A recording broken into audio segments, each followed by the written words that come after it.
Durante 3000 años, los faraones del antiguo Egipto intentaron cumplir su sueño más deseado, la inmortalidad. Había diferentes formas de conseguirlo y cada uno escogió la suya.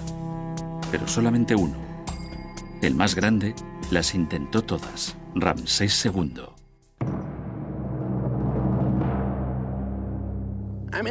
En este episodio voy a contarles la historia de un gran rey, el más grande de todos los reyes del antiguo Egipto. Entrarán conmigo a su tumba y a su templo para comprender la búsqueda de la inmortalidad. Ramsés II, la búsqueda de la inmortalidad.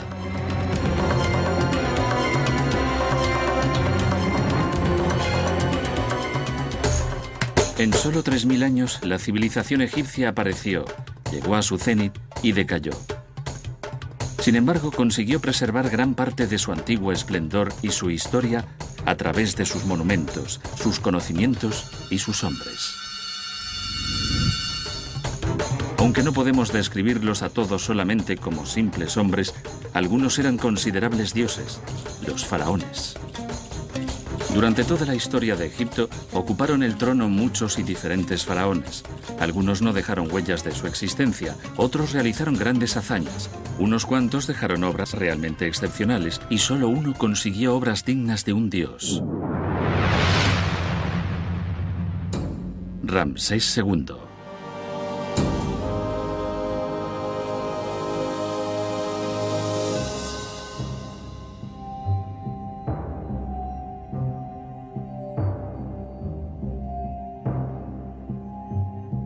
Esta es la tumba de Ramsés II. Fue la primera tumba construida en la entrada del Valle de los Reyes. Y esta tumba, como pueden ver, tiene una superficie de 686 metros cuadrados. Es la tumba más grande del Valle de los Reyes. Pertenece a uno de los reyes que gobernó Egipto durante 66 años. Ramsés II murió a la avanzada edad de 90 años en el 1213 a.C. Como era costumbre por la importancia del personaje, se había hecho construir una tumba digna de su rango, un lugar para conservar su cuerpo para toda la eternidad.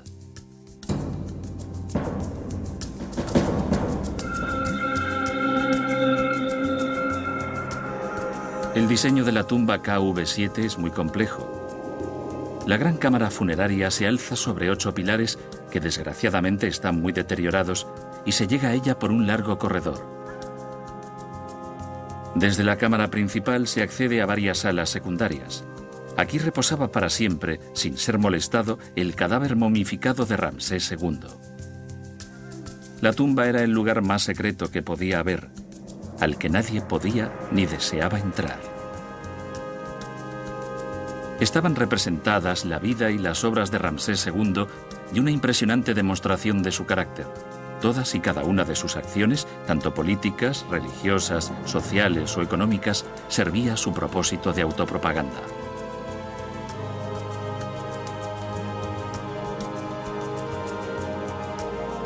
Un importante ejemplo de esa tendencia es el templo de Abu Simbel, ordenado por Ramsés II para reflejar su propia personalidad e impresionar a los pueblos allende las fronteras del sur de Egipto.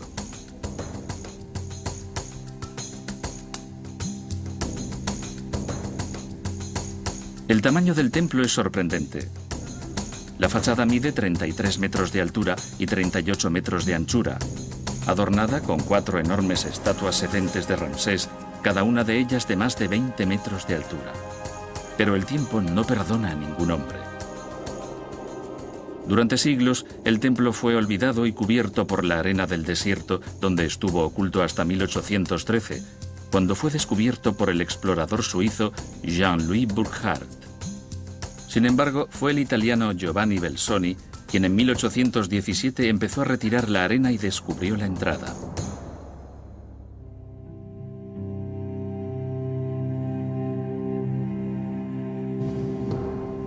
Lo que tenía ante sí es la misma visión de la que disfrutan hoy los visitantes. Una gran sala decorada con las grandes estatuas de Ramsés II como Osiris, desde la que se accede a otra serie de habitaciones. Las paredes están decoradas con escenas de guerra que muestran a Ramsés derrotando y subyugando a los pueblos enemigos.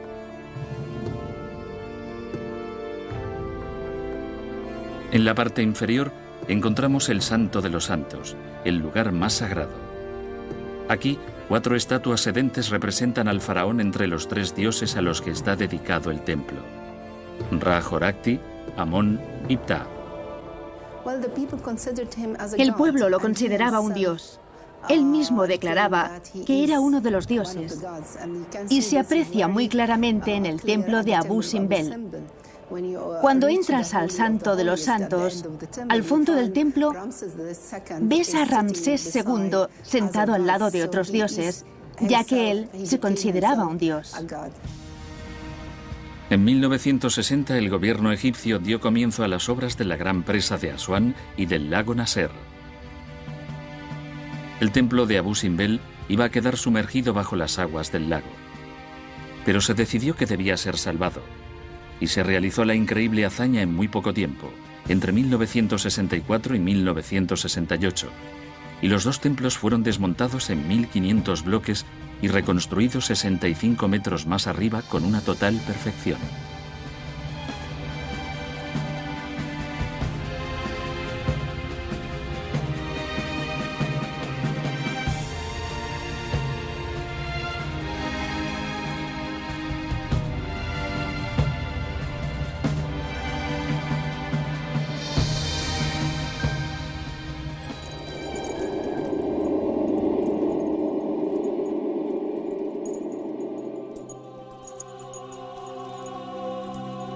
Antes de trasladarlos se estudió detenidamente la orientación, de tal forma que el 22 de febrero y el 22 de octubre, a la salida del sol, se iluminaran las estatuas del fondo. Después de concluidas las obras, este fenómeno tiene lugar un día antes.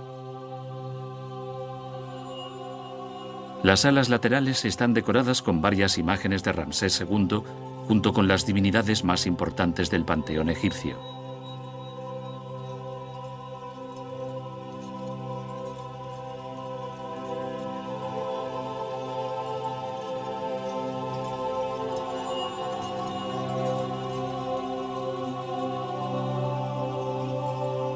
Ramsés tenía un templo más pequeño al lado del principal, dedicado a Hathor, la diosa del amor, y a su esposa, Nefertari.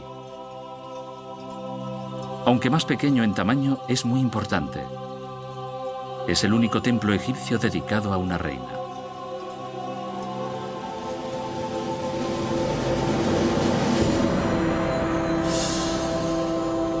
Nefertari era la primera gran esposa real de Ramsés II y también la más amada.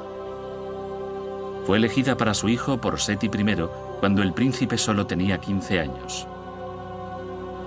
Pero aún así, la real pareja estaba muy enamorada, como se puede ver por su inclusión al lado de su esposo en muchos de sus monumentos, a veces representada al mismo tamaño que él, y por las muchas obras dedicadas a ella.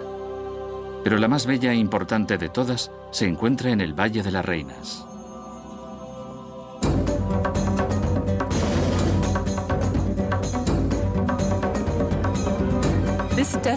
Este desolado wadi es el Valle de las Reinas, uno de los cementerios reales del Nuevo Reino. Ramsés II sepultó en este valle a su querida madre, Tuya, y también algunas de sus grandes esposas reales. La más bella de todas esas tumbas es la de su reina principal y favorita, Nefertari.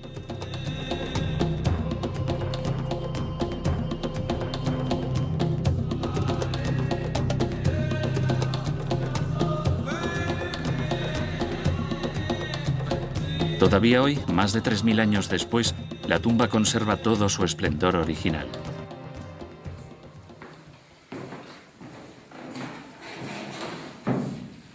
La tumba de Nefertari está considerada la más hermosa de la necrópolis tebana.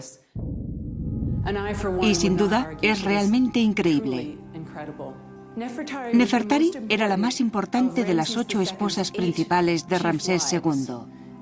Se casó con su esposo antes de que ocupara el trono y hasta que murió, el 25º año de su reinado era la más importante, la consorte principal.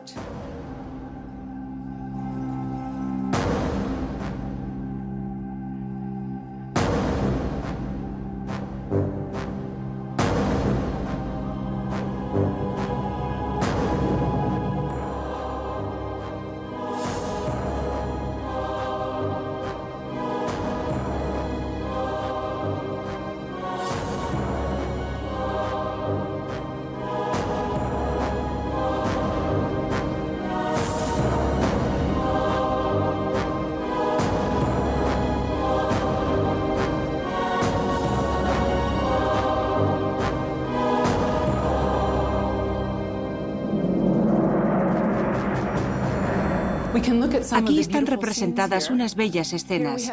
Esta es Nefertari. Esto es un hechizo del libro de los muertos. Y aquí está jugando un partido de Senet contra un adversario invisible. Observen la belleza de la imagen y su postura ante el tablero del Senet. Vemos a Nefertari momificada, protegida por Isis y Neftis, hermanas de Osiris, que la ayudan en su resurrección. Aquí está en el papel de Osiris. Aquí, otra vez como Osiris. Nefertari, una cinta roja alrededor de la cintura, y aquí está nuevamente como Osiris llevando esa cinta roja. Aquí también pueden ver a Osiris en forma femenina. Normalmente Osiris es masculino, es el rey de los muertos, es el rey del infierno, pero aquí Nefertari se convierte en Osiris. Y ahora bajaremos al infierno. La tumba es la representación del infierno, así que entraremos en el infierno.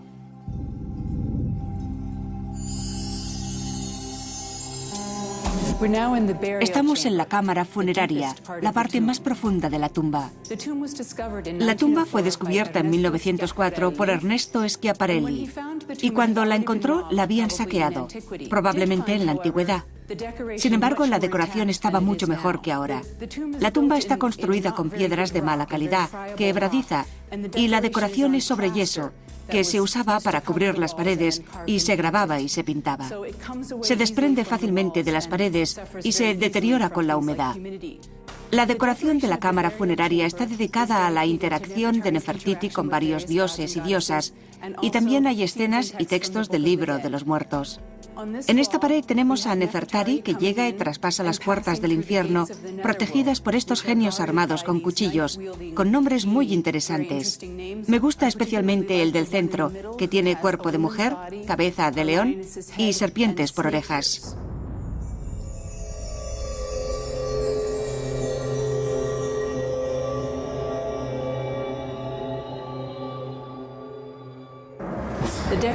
La decoración de este lado de la cámara está muy bien conservada y vale la pena contemplarla.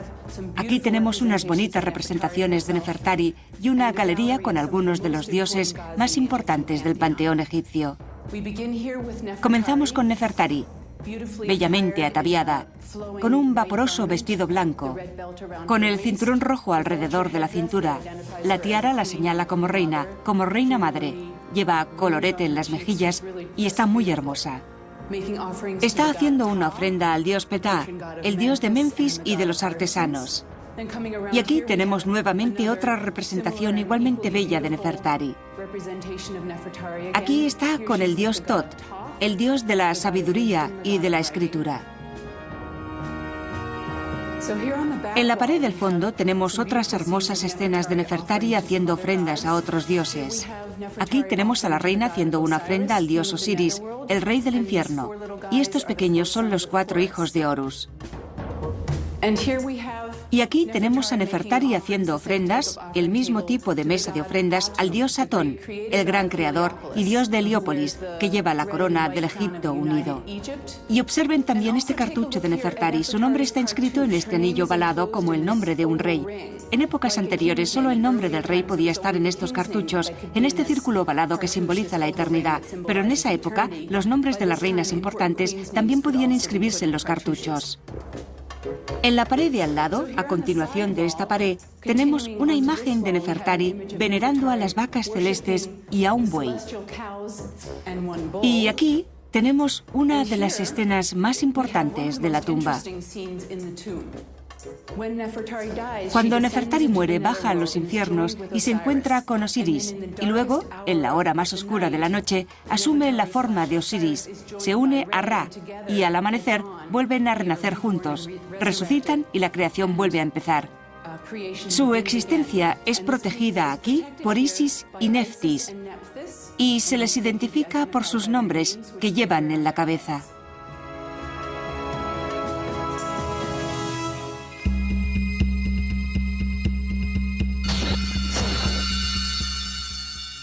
Ramsés II impuso el culto a su personalidad de muy diferentes formas.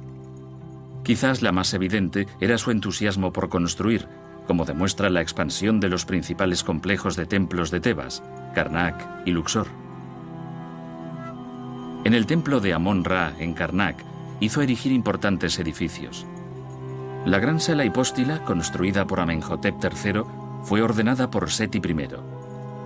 Ramsés la terminó creando un inmenso espacio dividido por 134 columnas de 24 metros de altura y más de 10 metros de diámetro. Hizo decorar las paredes de la sala con bajorrelieves que ensalzaban su personalidad y sus hazañas militares. También ordenó la construcción del gran lago sagrado, en el que los sacerdotes se sumergían para purificarse antes de las ceremonias rituales. Las aguas del lago, procedentes del Nilo, son una representación simbólica del mar primigenio, del que según la religión egipcia había surgido el mundo. En Luxor, sus obras como constructor eran aún más evidentes. La entrada al templo estaba dividida por una serie de inmensos pilares. Delante de ella se esculpieron 6 enormes estatuas del faraón, 4 sentado y 2 de pie. Hoy solo quedan algunos fragmentos. Por otro lado, la fachada está completamente decorada con escenas de lucha que lo representan luchando en Kadesh, en la Siria de hoy, contra los hititas. El patio de Ramsés II, en el que había muchas estatuas del faraón, está inmediatamente después de la entrada.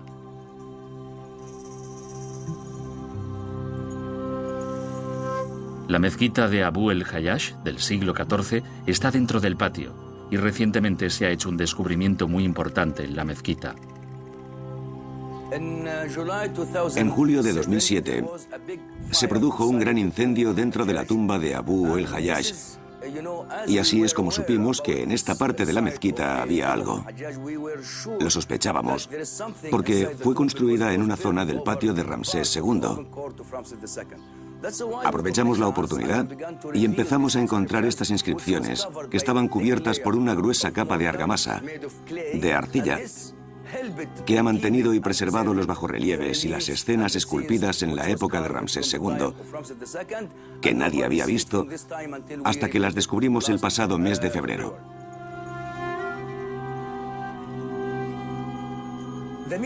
Este descubrimiento es importante porque completa la historia de Ramsés II aquí, en el templo de Luxor.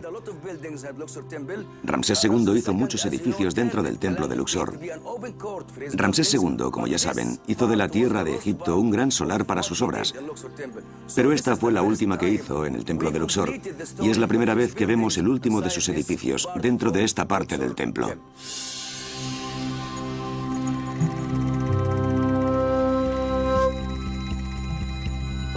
Pero Ramsés el constructor hizo mucho más. Creó muchas obras de arte marcadas con inscripciones con su nombre y monumentos decorados con estatuas que mostraban sus triunfos. El mejor ejemplo de sus ideales es el Ramesseum.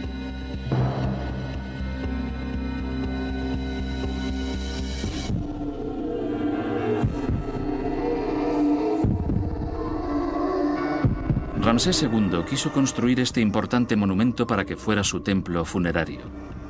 A pesar de que era un edificio público, fue pensado para ser una tumba y ser usado para su principal función después de la muerte del soberano. De hecho, el templo fue diseñado no solo para albergar el cuerpo del faraón después de su muerte, sino para que fuera lugar de culto a su persona durante siglos. Para erigirlo, ordenó desmantelar varios edificios y reutilizar los materiales.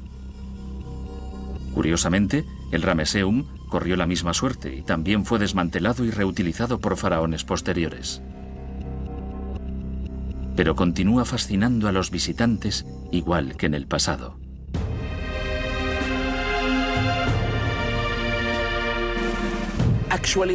Cuando vengo a este lugar, incluso por la noche, puedo oler la historia. Una historia que no se ha escrito, que no se conoce. Pero este hombre era único. Vienes y te sientas al lado de estas estatuas de Ramsés II que pesan unas 1000 toneladas. ¿No les parece increíble? Se esculpieron en Asuán, en granito, y llegaron por el Nilo hasta este lugar. La búsqueda de la inmortalidad de los antiguos egipcios les hizo imaginar esta arquitectura única.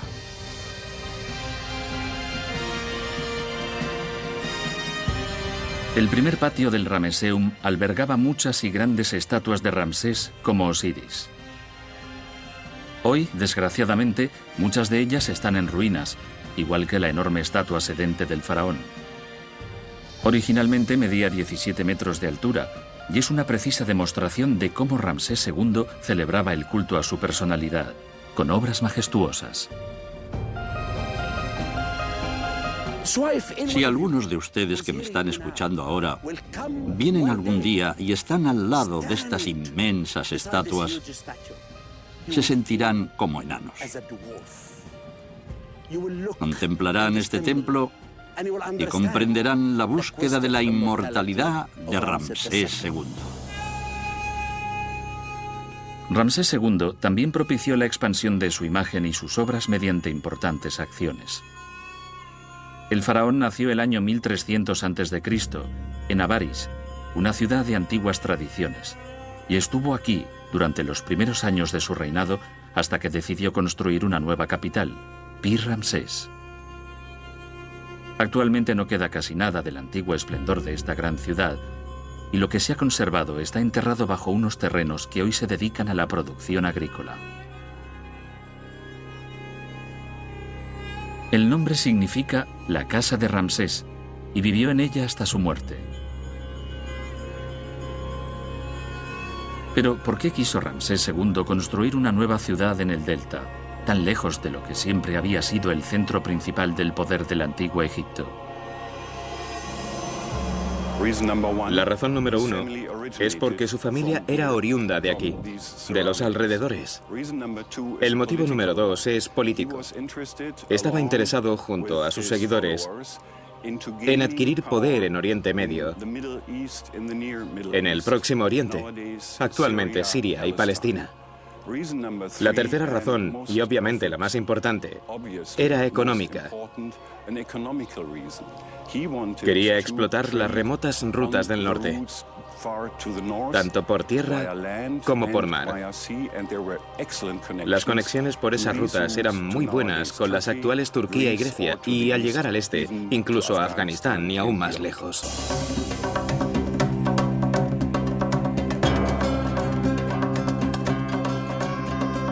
Gracias al arqueólogo alemán Edgar Pusk y su equipo, que trabajan actualmente en el pueblo de Cantir, donde estuvo Pi-Ramsés hace mucho tiempo, hoy tenemos una idea más clara del aspecto de la ciudad en tiempos remotos.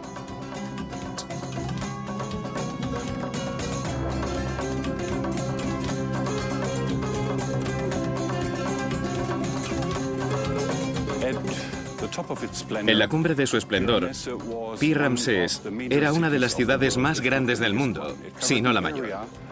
Ocupaba un área de unos 30 kilómetros cuadrados y puede ser comparable a Roma en su máximo apogeo y en la cima de su esplendor. La mayoría de materiales usados en la construcción de Pi-Ramsés fueron desmantelados y reutilizados en la construcción de una nueva ciudad, Tanis. La razón por lo que se hizo era principalmente religiosa. Los sacerdotes de Amón, dios principal y creador según la cosmogonía tebana, estaban en contra de los de Set, cuyo poder se centraba en la zona occidental del delta.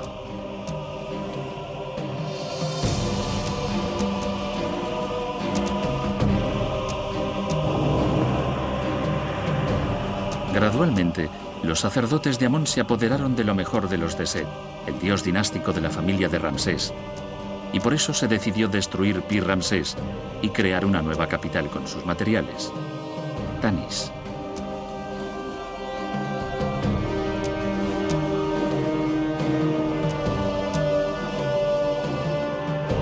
Ramsés II tomó una importante decisión y continuó con la política de sus predecesores, iniciada por la persona que había dado vida a una nueva rama real. Su abuelo, Ramsés I, con quien empezó una importante etapa de la historia egipcia, y con él nació una nueva dinastía, la 19ª, y el poder central empezó a instalarse en el área del delta. Ramsés I reinó muy poco tiempo y le sucedió su hijo, Seti I. Ramsés II era hijo de Seti I y de su esposa Tuya, que también procedía de una importante familia de militares. Ramsés II estaba muy ligado a su madre, construyó monumentos para ella y le dispensaba un trato especial. Ramsés II tuvo un gran papel durante el reinado de su padre. Era comandante en jefe del ejército. También lideró al ejército egipcio en las guerras y ayudó a su padre en sus proyectos de construcción. Cuando murió su padre estaba muy preparado para convertirse en rey. Cuando Ramsés II ocupó el trono de Egipto, disfrutó de la herencia legada por sus antepasados y siguió su trayectoria. Pero construir una nueva capital no era suficiente para el joven faraón. Comprendió que para promover el culto a su poder, tenía que difundir su imagen por todo el reino. La imagen que Ramsés II quería dejar era la de un guerrero joven, dispuesto a luchar y conquistar para gloria de su pueblo. Y así es precisamente como le representan sus estatuas, que sin embargo difieren significativamente de su momia.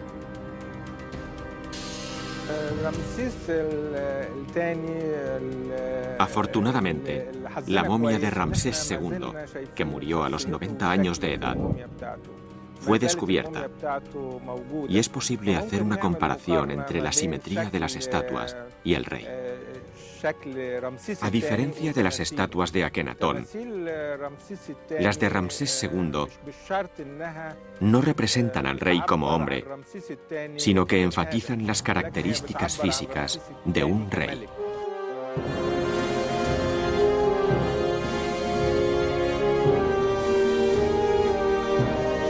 Los reyes tenían grandes responsabilidades.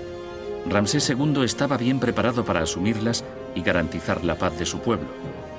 Pero no vaciló en declarar la guerra cuando fue necesario. Sus principales enemigos eran los hititas, con quienes se enfrentó en la legendaria batalla de Kadesh.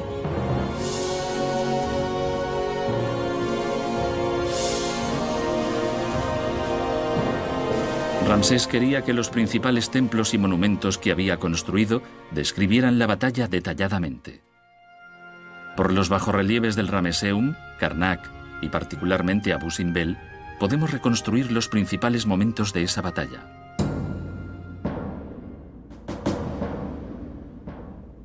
Ramsés condujo un poderoso ejército a Kadesh, la capital del imperio hitita, pero el ejército hitita también era muy importante. Después de las escaramuzas iniciales, Ramsés cayó en una astuta trampa del enemigo. Los egipcios capturaron a 2 espías enemigos que declararon que el ejército hitita estaba muy lejos de Kadesh y que la ciudad estaba indefensa. El faraón se lanzó al ataque, que fue respondido inmediatamente por el ejército hitita, porque al contrario de lo que habían contado los espías, estaba oculto en la fortaleza. Ramsés reorganizó su ejército, atravesó el río Orontes y decidió sitiar la ciudad. Los hititas se defendieron tan bien que al final de la batalla no se llegó a una conclusión, ya que ninguno de los 2 bandos admitía la derrota y ambos se declaraban vencedores. Pero no todo el mundo coincide con esa versión. Primero, estudiando nuestros registros y los registros hititas, podemos afirmar que Ramsés II fue derrotado por los hititas. No ganó la guerra. Yo soy de la opinión de que Ramsés II no ganó la batalla de Kadesh. Y esa es la razón principal de que haya tanta propaganda por todos lados. Y la segunda razón, y más importante, es la historia de los espías. Debido a la falsa información que le dieron, pensó que el ejército hitita había salido de la ciudad y la atacó con solo parte de su ejército. Y por eso creo que perdió la batalla. Lo que sabemos es que los dos bandos, apercibiéndose de que la victoria era imposible, decidieron formar una alianza contra un enemigo común, los asirios. Nuevamente, Ramsés II demostró ser un adelantado a su tiempo y constituyó el primer tratado de paz de la historia.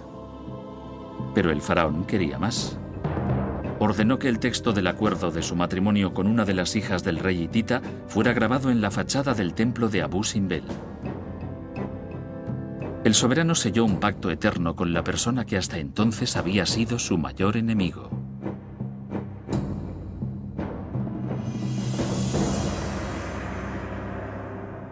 La hija del gran jefe de los hititas, después de haber cruzado Egipto, fue presentada ante su majestad.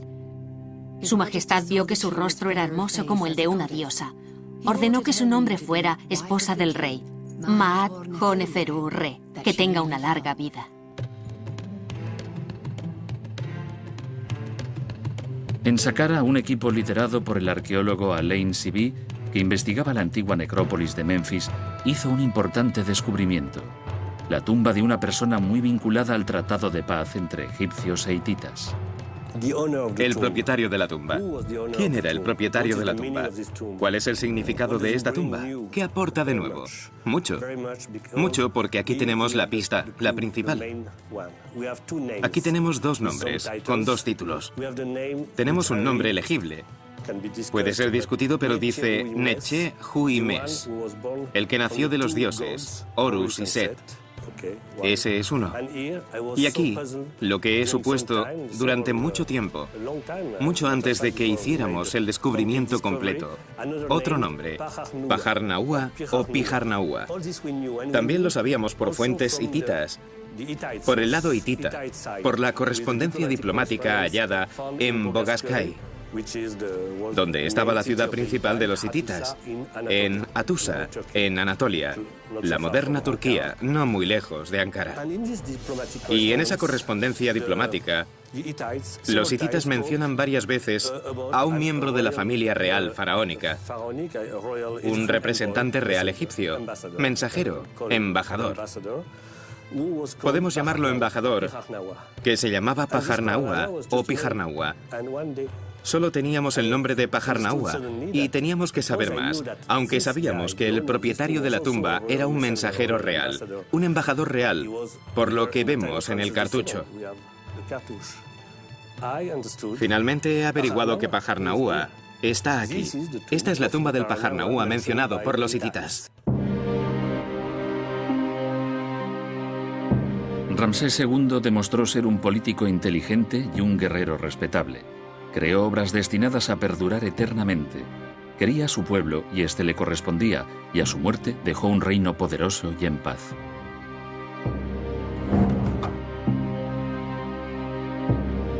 Esto llevó a su heredero, Merentá, a enfrentarse a la difícil situación, si no insoportable, de ser comparado continuamente.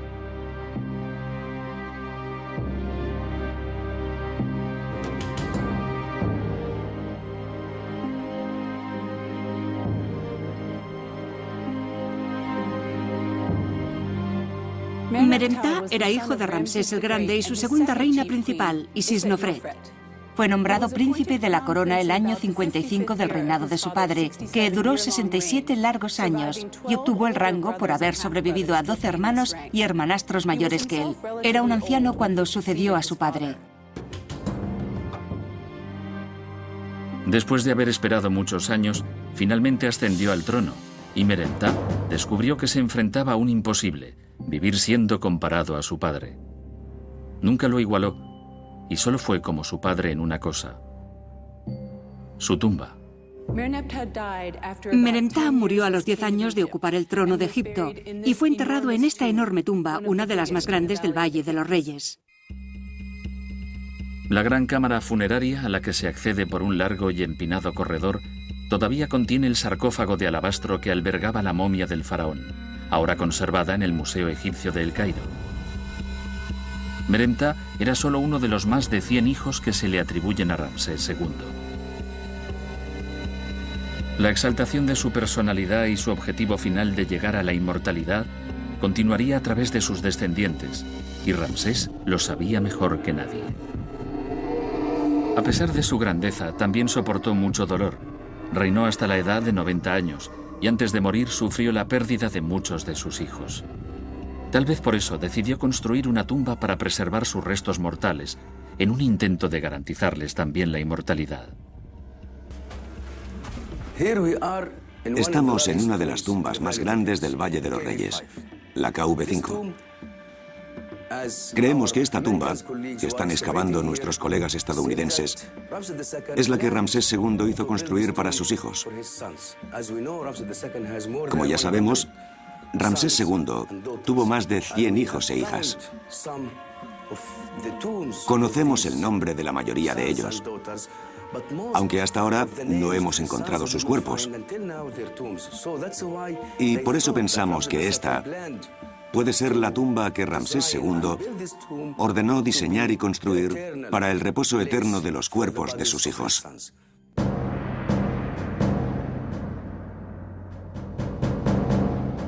En 1825, el arqueólogo inglés James Barton descubrió la entrada de una tumba identificada como la KV5.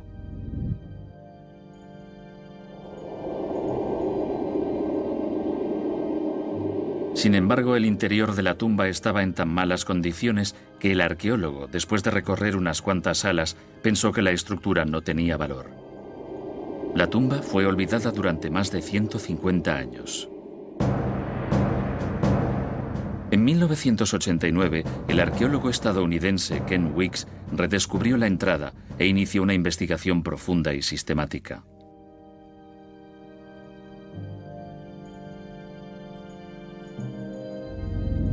Después de varios años de esmerados estudios, en 1995 hizo un importante descubrimiento, cuando junto con su equipo excavaba en la cámara principal, denominada Cámara 3, cayó sobre una pila de escombros y se encontró en un corredor de más de 60 metros de largo, con muchas salas a ambos lados. El descubrimiento fue considerado el más importante desde el de Tutankamón.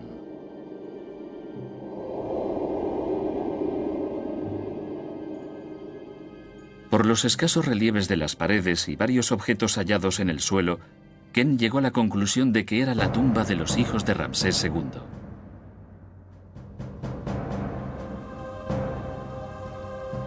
Una idea que no es compartida por todos. Esta tumba es la más grande del valle. Esta tumba es un gran misterio. Hay mucho que descubrir. Esta tumba necesita más restauraciones, seguir excavando, y por eso creo que es un gran misterio asociado al Valle de los Reyes. Nadie sabe exactamente qué les ocurrió a las momias que estaban preservadas en la KV5. Posiblemente algunas fueron robadas o destruidas, otras podrían haber sido trasladadas a otro lugar para protegerlas mejor y evitar así que las encontraran los ladrones de tumbas, como sucedió con la momia de Ramsés II.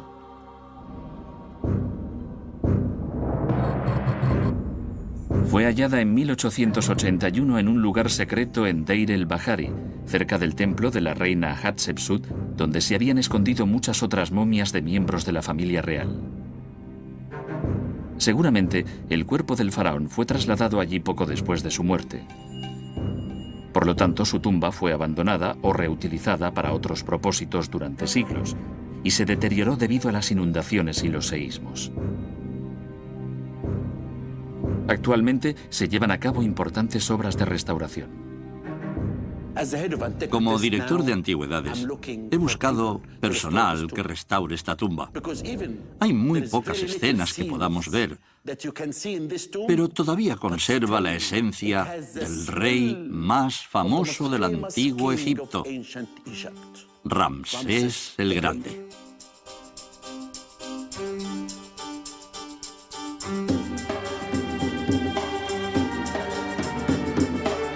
Grandes monumentos destinados a perdurar miles de años. Obras de arte para que su nombre pasara de generación en generación. hazañas militares de proporciones épicas y más de 100 hijos que continuaran su idea de llevar Egipto al cénit de su grandeza.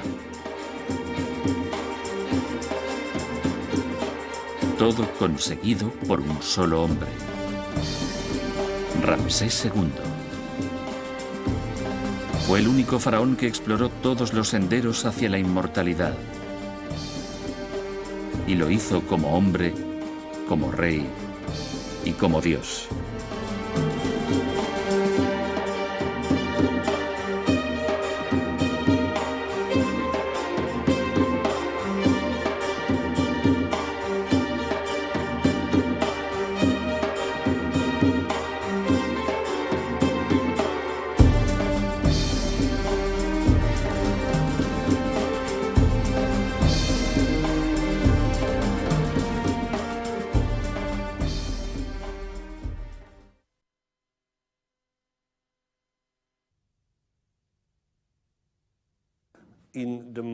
En el mes de mayo de 2000, recuerdo que estábamos aquí. Esto estaba abierto. No estaba cubierto del todo. Apartamos unos bloques, pero parecía que no había nada. Miré a través del agujero. Parecía que estaba vacío, pero de repente vi algo. Era una estatua del faraón. Estaba mirando hacia mí. Y enseguida me di cuenta de que encima tenía la cabeza de un buey. La cabeza de un gran buey o una vaca. Ahora sabemos que es una vaca. Sabemos que el rey es Ramsés II y que la vaca es la diosa Hathor. Pero hasta diciembre, noviembre o diciembre, no pudimos retirar los últimos bloques y dejar al descubierto este fantástico y único conjunto escultórico de Hathor y el rey.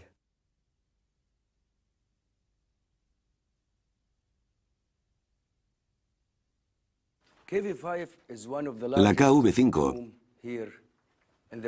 es una de las tumbas más grandes del Valle de los Reyes. Fue descubierta por un grupo de excavación estadounidense que sigue trabajando aquí desde hace mucho tiempo y creen que fue construida para los hijos de Ramsés II. Debemos esperar a terminar las excavaciones en esta tumba, a que la misión termine las excavaciones, y hasta entonces no podremos llegar a ninguna conclusión, ni saber exactamente para quién fue construida esta tumba y cuál era su función, aunque hasta ahora se han hallado más de 134 pasillos y cámaras. También se han encontrado los nombres de algunos de los hijos de Ramsés II. Se han encontrado restos humanos, muchos trozos de cerámica y una magnífica estatua de Osiris al final del corredor principal. Esta tumba es un misterio para nosotros. Hay muchas incógnitas en esta tumba. Pero debemos esperar hasta que la misión termine las excavaciones. Y entonces sabremos exactamente quién construyó esta tumba y para quién. Pero hasta entonces mantenemos la teoría de que es la tumba que Ramsés II construyó para sus hijos. El faraón tuvo muchos hijos e hijas. Y hemos encontrado tumbas reales en Memphis, en las que están enterrados algunos de ellos con toda seguridad. Pero no hemos hallado el resto. Así que, ¿dónde están enterrados sus hijos? ¿Dónde están sus tumbas? Por eso, cuando finalicen estas excavaciones, tal vez resolvamos el enigma de los hijos de Ramsés II.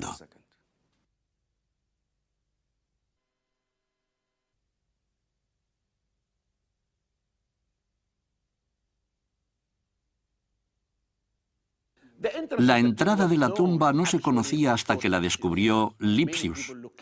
Muy pocas personas habían entrado, pero Lipsius supo entonces, en 1930, que había una tumba, pero no sabía que era la tumba de Ramsés el Grande. Hasta el 30 de diciembre de 1930 no encontró el primer túnel. Y por supuesto, en el primer túnel vio los cartuchos de Ramsés el Grande y se dio cuenta de que era una tumba muy importante. Vinieron más arqueólogos, siguieron excavando y en 1950 encontraron el segundo pasillo y descubrieron escenas de Amón y Ra, escenas de la diosa Maat, escenas de Isis y el rey haciendo ofrendas a los dioses, rindiendo pleitesía a los dioses.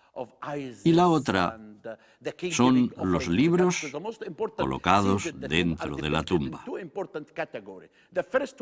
En estas tumbas hemos hallado 7 libros, pero el más importante es el libro de las puertas, que se ha encontrado en esta tumba. Y ante cada puerta había uno. El rey tenía que hacer un difícil viaje antes de llegar al final, y vivía como Osiris en su lecho. La cámara mortuoria de cada tumba es un palacio simbólico.